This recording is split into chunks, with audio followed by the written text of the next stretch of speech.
Hello friends, আজকে নতুন একটা গল্প নিয়ে চলে এসেছি তোমাদের সামনে। আশা করছি তোমাদের ভালো লাগবে। ভূতের গল্প। গল্পটির রাইটার হচ্ছেন নবিনীতা দাস, আর ওনার গল্পের নাম অদ্ভুতুড়ে, যেটা আমি পাঠ করে শোনাবো।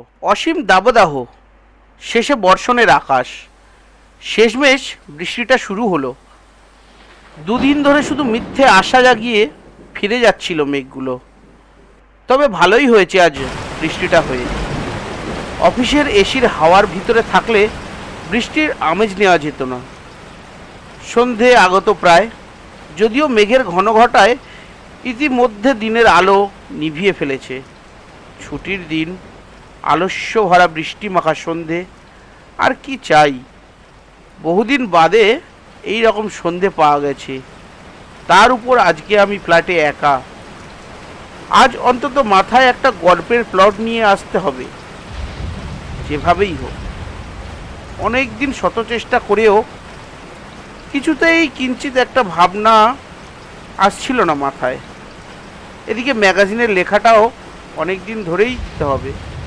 তাই এক কাপ কফি সহযোগে ডায়েরিটা নিয়ে বসেই পড়লাম। সমস্যাটা সেই এক জায়গাতে গিয়েই দাঁড়ালো। ঠিক কী নিয়ে লিখব? এই পরিবেশটা যদিও একটা ভুতুড়ে আবেশের দিকে নিয়ে যাচ্ছে চিন্তাভাবনাগুলোকে। তাছাড়া লিখতে বসলে আমার ওই ভূতে বেশি পায়, প্রেম টেম তেমন একটা পায় না। ভূতের প্রতি টানা আমার ছোট থেকেই একটা প্রচণ্ড কৌতূহল রয়েছে। যদিও ভূতে ভয় পাই, রাত্রে একা থাকলে তো আজ আরও বাইরের আলো জ্বালিয়ে শুতে হয়। নইলে মনে হয় কেউ যেন আমার পাশেই শুয়ে আমার দিকে তাকিয়ে আছে। চোখ খুললেই বুঝি দেখতে পাবো, বা খাটের বাইরে পা চলে গেলেই মনে হয় কেউ বুঝি খাটের তলা থেকে হাত বাড়িয়ে পা ধরে টানছে। এমন নানা ভাবনা। কোনো রকমে যদি ঘুমিয়ে পড়ি, তবুও প্রচণ্ড স্বপ্নের ভয়ে ধড়ফড়িয়ে ওঠাটাই স্বাভাবিক। সে যাই হোক, ভূতের অভিজ্ঞ অনেক ব্যক্তিকেই নাড়িয়ে দেয়। যাই হোক, ভূতের অভিজ্ঞতা অনেক ব্যক্তিরই স্বাক্ষর আছে আমার কাছে। কারণ সুযোগ পেলেই মা, বাবা, পিসি, দাদা, দিদি, আত্মীয় স্বজন, বন্ধুবান্ধব নির্বিশেষে আমি ভূতের গল্প শুনতে চাই। আর প্রায় সকলেরই ঝুলিতে একটা না একটা ভৌতিক কাহিনী থেকেই থাকে। সে নিজে হোক বা আর কারোর কাছে শোনাই হোক। তার মধ্যে কিছু মানুষ যে কালগল্প দেয় না তা নয়, তবে বেশিরভাগই সত্য ঘটনা। ভূতটা সত্যি কিনা সন্দেহ থাকলেও ভয়টা নিঃসন্দেহে সত্যি। যেমন আমার এক দাদা, বিল্টুদা, সে যে কি ডাংপিটে, ভয় ডরহীন। সে না দেখলে বোঝা সম্ভব না। মানে শুধু ভূতের বিষয় নয়, লৌকিক অলৌকিক সব বিষয়েই। সেই দিন মামার বাড়িতে গিয়ে এই রকম এক বৃষ্টি ভেজা সন্ধ্যার আড্ডায় শুরু হলো আমাদের গল্প। আমি টুক করে ভূতের ব্যাপারটা শুধু একটু তুলে দিলাম আলতো করে। তা বিল্টুদা তো প্রথমেই বলে দিল, ওসব ভূতের গল্প টল্প আমি জানি না ভাই, বিশ্বাস করো কি না যত রাজ্যের বুজরুকি। শোনো, মাঝরাতে ধু ধু মাঠের পাশে এক শ্মশানে একা রাত কাটিয়েছি বেড ধরে। আমাদের গ্রামের ওই পুরনো বিশাল বাড়ি, ওটাতেও আমি রাতে থেকেছি প্রায় 1 সপ্তাহ। কোনোদিন গাটা শিউরেও ওঠেনি। আমি বললাম, সে তুমি নাই ভয় পেতে পারো, তারা তোমাকে দেখেনি তাই ভয় পায়নি। দেখা দিলে বুঝতাম যে তুমি কতটা সাহস দেখাতে। যেই না বলা সে লাফিয়ে উঠল, তাই তাই যদি হয় তবে আমার একটা ঘটনা শোনো। তখন এইচএস দেব, সেই সময় প্রায় আমরা এই বারাসাত থেকে জলগুলির দিকে 4-5 বন্ধুরা মিলে সাইকেল নিয়ে বেরিয়ে পড়তাম বিকেল হলে। এই তো পিগলুও যেত। কিরে পিগলু বল। পিগলুদাও ছিল সেদিন আড্ডায়। সে সম্মতি দিয়ে বলল, আরে ভাই সেদিনকার কথা আর বলছিস, সে এক কাণ্ড বটে, আজও কোনো ব্যাখ্যা দিতে পারি না। বিল্টুদা শুরু করলো, তা ওই রাস্তায় ময়নার রাস্তাটা গেছে, একটা কাঁচা রাস্তা, মাঠের দিকে ঢুকে গেছে 4 কিলোমিটার বা তার বেশি হবে। NH 34 এর এই এক প্রান্ত থেকে শুরু করে আরেক প্রান্তে গিয়ে ওঠে, মানে শর্টকাট আর কি। এই রাস্তাটা নিয়ে আমাদের সকলেরই অনেক কৌতূহল সারা জীবন, কারণ সারাদিন ওই রাস্তাটা সকালে ব্যবহার করলেও সন্ধ্যের পরে ওদিক দিয়ে কেউ ভিড়ত না। সবাই বলতো ওই রাস্তায় যারা যায় তারা নাকি রাতে আর বাড়ি ফেরে না। পরদিন তাদের পাওয়া যায় অচৈতন্য বা 2-1 বার তো মৃত অবস্থাতেও। বিশ্বাস করবে কি না জানি না, কিন্তু ওই রাস্তায় আমরাও যেতাম না, কারণ সন্ধ্যের আগেই ফিরে যেতাম সাধারণত লোকালয়ের দিকে, নয়তো বাড়িতে ঠ্যাঙাবে। কিন্তু সেদিন কি হলো, আমরা জাতীয় সড়ক ধরে কতটা যে চলেছি গল্প করতে করতে খেয়াল নেই। আলো প্রায় নিভু নিভু। খেয়াল হলো, এই রে অনেকটা চলে এসেছি তো। এখন মেন রোড ধরে খুব জোরে সাইকেল চালিয়ে গেলেও রাত 8টার কম করে বাজবে বাড়ি ঢুকতে। তার উপরে শীতের সময়, অন্ধকার, আর হয়তো 10 মিনিট বাড়িতে ঢুকলে আজ বেদম প্রহার হবে। তাই খুব জোরে পা চালাতে থাকলাম, মাথায় প্রচণ্ড ভয় মিশ্রিত উদ্বেগ নিয়ে। আজ আর রক্ষে নেই। হঠাৎ ওই কাঁচা রাস্তাটাই চোখে পড়ল। আমি বললাম, ভাই শর্টকাটটা নে, অন্তত 6:30টার মধ্যে ঢুকতে পারবো। একজন আঁতকে উঠে বলল, পাগল নাকি, এই রাস্তায় গল্প ভালো না, ওসব ভূত টুত নিয়ে ছেলে খেলা একদম ঠিক না। কিন্তু কে শোনে কার কথা। আমি ইতিমধ্যেই সাইকেল নামিয়ে দিলাম কাঁচা রাস্তায়। বাকিরাও নিরুপায় হয়ে চলল আমার পিছন পিছন। আমরা 4 জন মিলে সেদিন 3টে সাইকেলে। সুজন বসেছিল সন্তুর পিছনে। প্রথমে বাকিরা একটু ভয় পেলেও আমরা আবার এতটাই গল্পে মত্ত হয়ে গেলাম যে মাথা থেকে ওসব চলে গেল। এইভাবে কতটা গেছি জানি না। হঠাৎ খেয়াল হলো আমাকে প্যাডেলিং করতে প্রচণ্ড শক্তি দিতে হচ্ছে। রীতিমতো ঘেমে গেছি আমি। আমার স্বাস্থ্য যতখানি ফিট দেখছিস তখন আরও বেশি ছিল। নিয়মিত ফুটবল খেলতাম, ছোটাছুটি করার অভ্যেস ছিল, তাই যত পথই সাইক্লিং করি না কেন কোনো রকম কষ্ট হওয়ার কথা ছিল না। তবে হলো কি, মনে হলো যেন 3-4 জন মিলে একসঙ্গে আমার সাইকেলের পিছনে বসে আছে, কিন্তু আমি তো কাউকে পিছনে বসাইনি। আজ কেমন যেন একটা অস্বস্তি হতে শুরু করলো। আমি পিগলুকে কথাটা বলতেই ওর চোখ মুখ কেমন ফ্যাকাশে হয়ে গেল। শুধু বলল, ভাই যত তাড়াতাড়ি সম্ভব পা চালা, কোনো দিকে তাকাস না। আমি মিথ্যে বলবো না, তবে একটা অজানা ভয় আমাকে পেয়ে বসলো। গা হাত পা কেমন একটা নিস্তেজ হয়ে যাচ্ছিল। তবুও যত শক্তি আছে সব দিয়ে প্রাণপণে সাইকেল চালাতে শুরু করলাম। এমন সময় পিকলু বলল, ও কি, তোর সাইকেলের চাকা অমন উঠে আসছে কেন? আমি ওকে কিভাবে তখন বোঝাই। আমার যেন মনে হচ্ছে কেউ আমার সাইকেলটাকে পিছনে টেনে ধরে রাখতে চাইছে। এমন সময় এক ঝলক আলো এসে পড়ল আমাদের মুখে।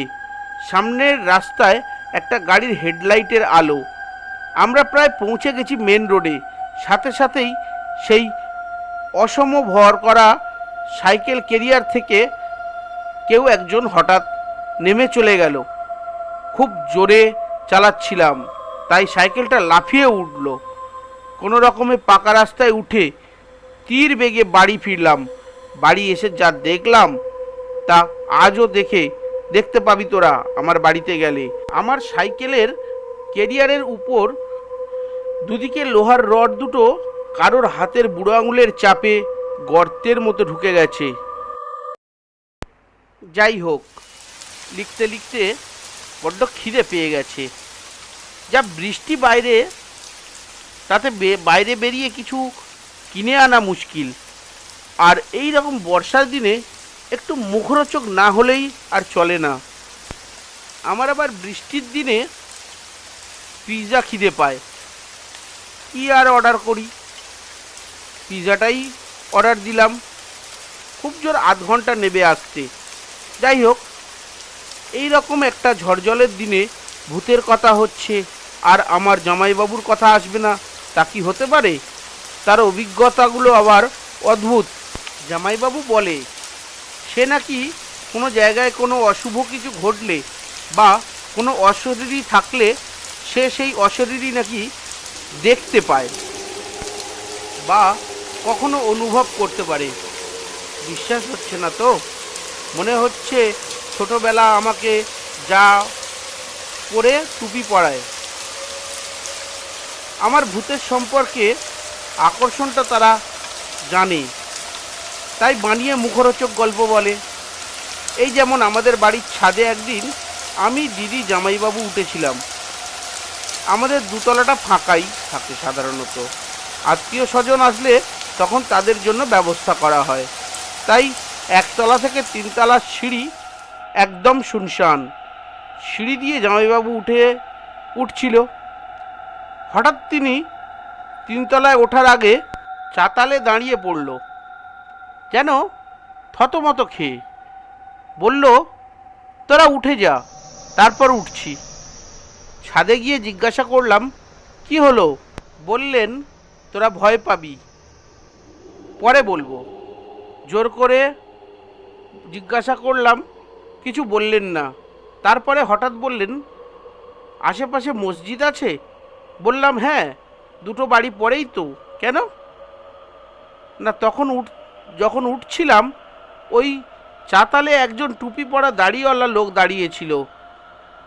বাকিটা জিজ্ঞাসা করিস না। ভয়ে সত্যিই যে পাইনি তা নয়, আর কিছু জিজ্ঞাসা করলাম না। পরে ভেবেছিলাম পাশে মসজিদটা ও নিজেই দেখেছিল, সেই নিয়ে একটা গল্প ফেঁদে ভয় দেখালো বুঝি। কিন্তু এরকম একটা ঘটনা ঘটল, তার কোনো ব্যাখ্যা সত্যি আজও পাই না। ফোন চলে এলো ডমিনোস থেকে, আবার নিচে যেতে হবে। এটা আমাদের নিয়ম, ফ্ল্যাটে অপরিচিত কাউকে উঠতে দেওয়া যাবে না। সিঁড়ির লাইটটার যে কি হয়, মাঝে মধ্যেই কেটে যায়, অন্ধকারেই নামতে হবে। যাই হোক, যেটা বলছিলাম, একবার আমার মামার বাড়ির সকলে, দিদি, জামাইবাবু সহযোগে পিসির বাড়িতে গিয়েছিলাম মুর্শিদাবাদের ঔরঙ্গাবাদে। সারাদিন পদ্মার ধারে, নিমতিতার রাজবাড়ি ইত্যাদি দেখবার পর আমরা ফিরলাম বাড়িতে। পিসির রান্নার হাত অসামান্য। রাতে সেই মহাভোজ কবজি ডুবিয়ে খাওয়া চলল। এমন সময় হঠাৎ জামাইবাবু পিসিকে ডেকে বলে, আচ্ছা, তোমাদের বাড়ির আশেপাশে কোনো বিধবা মহিলা একটা ছোট্ট বাচ্চাকে নিয়ে থাকে বা থাকতো কি? পিসি অবাক হয়ে জিজ্ঞাসা করে, কেন বলো তো? সে বলে, না, এমনি। বলে আবার খেতে শুরু করে। পিসি আর সেই মুহূর্তে কিছু জিজ্ঞাসা করতে পারে না, তবে খটকা থেকেই যায়।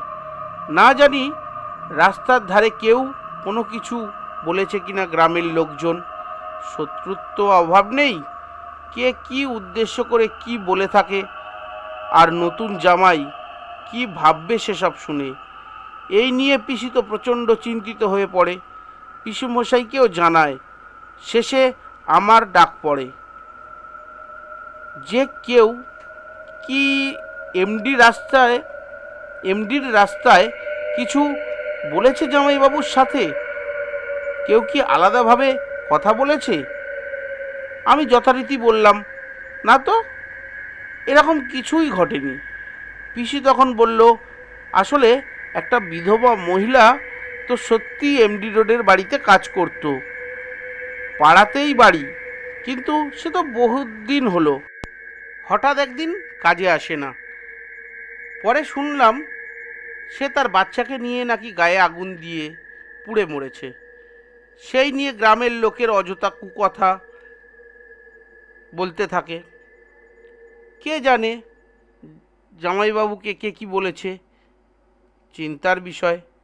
একদিন জিজ্ঞাসা করো তোমার জামাইবাবুকে, আমাকে বলা হলো। আমি এহেন বিশাল কাজ পেয়ে লাফাতে লাফাতে চললাম রহস্য উদ্ঘাটন করতে। জামাইবাবুকে জিজ্ঞাসা করে জানা গেল ব্যাপারটা। খাবার টেবিলে থেকে পিসির বাড়ির সদর দরজাটা দেখা যায়। আমরা যখন খাচ্ছিলাম, জামাইবাবু নাকি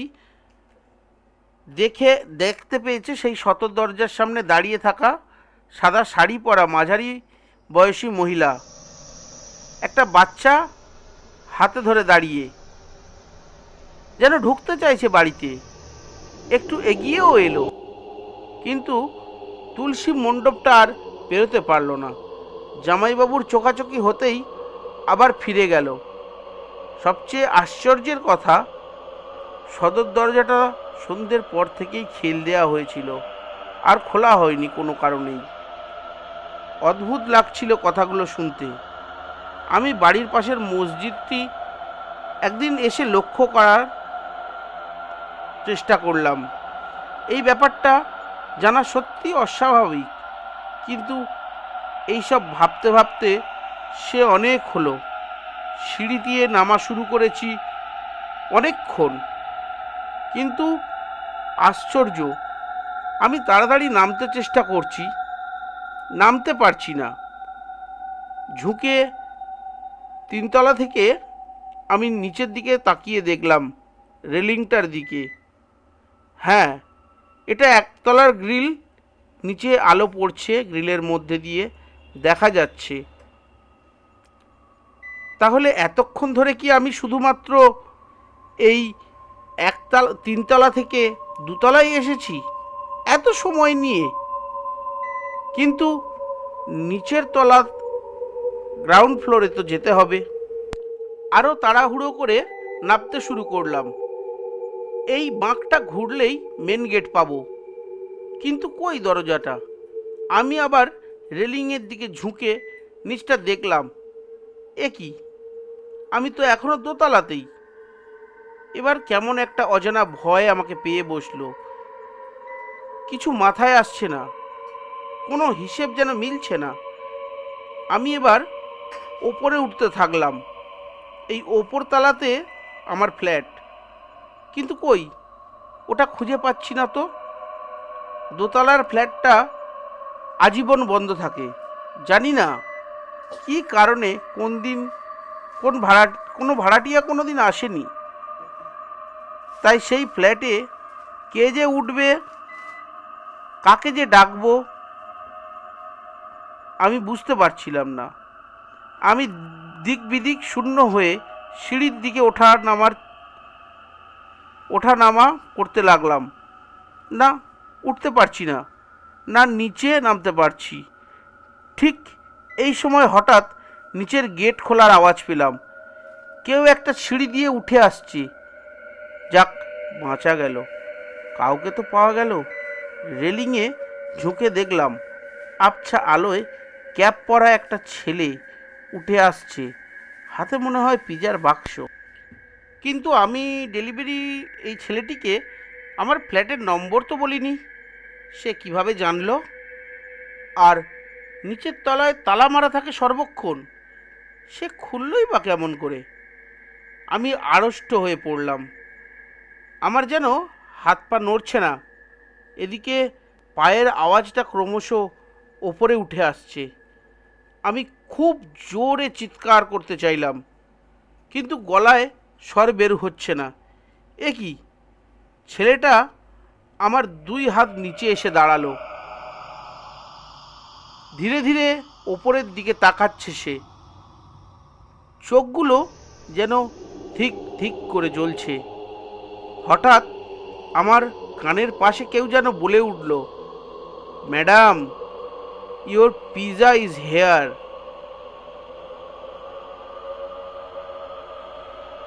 ফোনের রিংটোনটা বেজে উঠল।